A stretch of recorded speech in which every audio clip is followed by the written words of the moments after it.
If you can't afford the Premier League and you don't want to watch the Premier League, not my problem.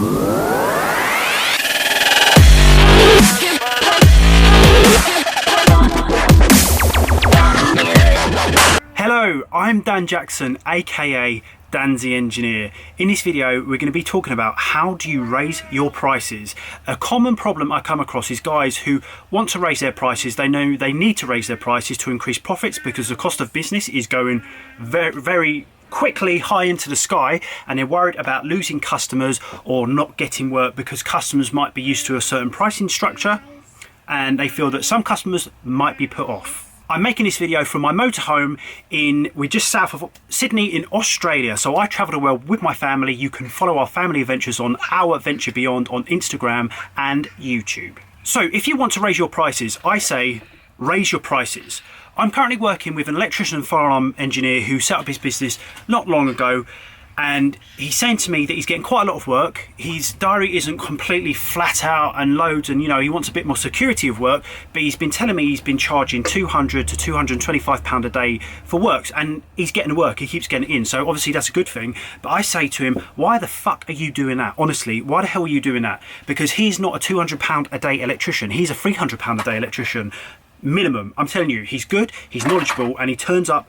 He's completely reliable, and he shouldn't be charging that, but he's scared. He's like, so it will put some people off, and he's worried about the repercussions of actually pricing more because he's people will pay £200 a day for an electrician. Of course they will. It's a cheap price. The day-to-day running of an electrical business is expensive.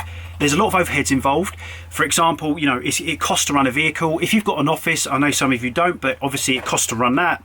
If it's in your home, it's a little bit different, but you've got all these things. You've got insurances, training is the big one. Ongoing training is very expensive, and also you've got to buy constant publications, and a lot of them have errors in them, and they cost an arm and a leg. So it is costly to run electrical contractors. So this is where law of attraction comes in. So do you want to earn £200 a day, or do you want to earn £400 a day? Now, you can't be unrealistic, right? Because you've got to give something for your service.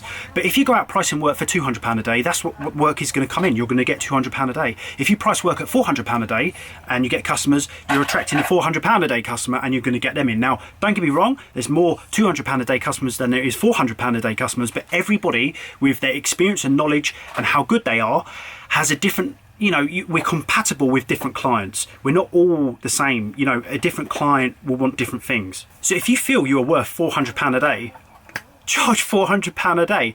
Now, I get a lot of electricians who say the current market won't allow that because when they're pricing work, their pricing and their competitors are much lower. Stop competing with the cowboys. That's what you are doing. You're going out of your way to compete against cowboys. And unless the customer can see the difference between a cowboy and not a cowboy, you're never going to know. And it's not just cowboys, but you know what I mean. There's a lot of you get good electricians, you get bad electricians. We all know that. Now, if you have an existing client base and you are very reluctant to raise your prices because you're scared of the repercussions of doing so, raise your prices, right? Because at the end of the day, the loyal customers will stick around. Are they really going to go elsewhere? I mean, that's what you're thinking, aren't you? You're thinking, are they going to go elsewhere? Are they really going to go elsewhere? Getting a decent electrician is like finding a gold-plated unicorn in Narnia. Honestly, are they really going to go elsewhere? Are there really that other good electricians like yourself who has that reputation and that relationship with the customer? Are they really going to go elsewhere? Think about it. Years ago, I had a massive contract which contributed a good 65, maybe 70% of my turnover. It was a huge contract, and I lost it overnight. Now, the reason I lost it is because another contractor came in and charged a lot less, like a lot less. So the client, we're talking thousands and thousands, like six-figure sums.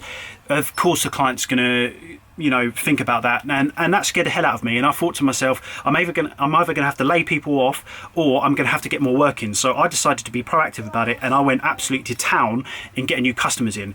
Now, the rate that I was charging the client that I lost wasn't the greatest rate in the world, but it was a good amount of work that came in.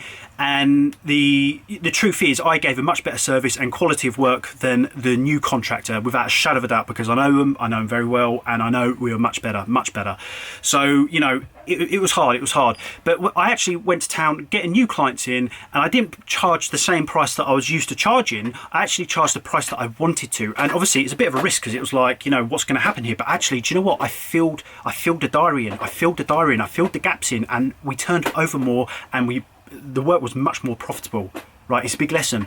If you feel that you're going to lose customers, honestly, there's no shortage of work in the UK. You'll gain customers. If you're good at your job, you'll gain customers, trust me. And at the end of the day, you are perfectly justified to increase your prices, right? Because I hear all the time electricians have charged us the same price for, 8 years or whatever, something like that. And the truth is, the cost of running a business has gone sky high. It's going up. The cost of rent, the cost of everything is going up. It's not going down. Training costs more. Everything costs more. Wages, I mean, we all want wages to go up. Everybody needs wages to go up because the cost of living is going up. So you are perfectly justified to raise your prices anyway. When I was contracting, I provided a fantastic service for a fair price. It wasn't ridiculous, it wasn't unrealistic or anything like that. And I made it clear when I went and see customers that I am a Premier League electrician. I'm a Premier League company. And my prices are justified because I'm in the Premier League and it's for a reason. And I'm not interested in doing a Conference League job, and I'm not interested in charging Conference League prices. Like, I made it very clear. Now the truth is, a customer, some of them are Conference League spectators because A, they just enjoy the Conference League, fair enough, or B, because they can't afford the Premier League. Now I used to say, I'm in the Premier League. If you can't afford the Premier League and you don't want to watch the Premier League, not my problem. Now, I life coach and I business coach, so I help people with aspects of their life to help them have a better work-life balance and balance in life in general.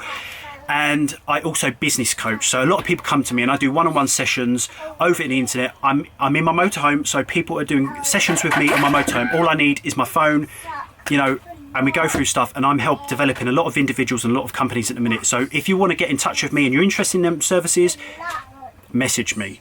Now you need to ask yourself, are you in a Conference League or are you in the Premier League? And does your pay reflect that? I'll see you later.